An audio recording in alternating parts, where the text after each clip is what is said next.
লেবুর পাতা আর আম দিয়ে মুসুরির ডাল করবো। লঙ্কা জল দিয়ে দিয়েছি, গরম হয়ে গেছে। এবার ডালটা ধুয়ে রেখেছিলাম, দিয়ে দিলাম। সিদ্ধ হয়ে গেছে, এবার একটু ঘেটে দেবো।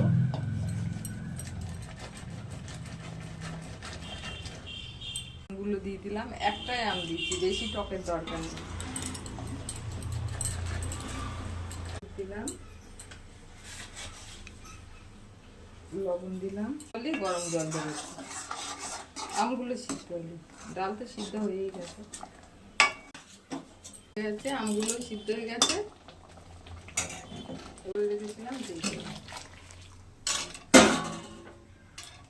এবার সোমবার দেবো ডালটা।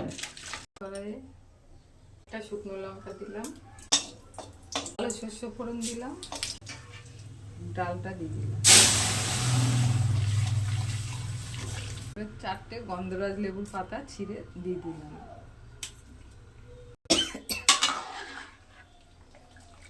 হয়ে গেছে ডাল, টক ডাল, পাতা দিয়ে আম দিয়ে।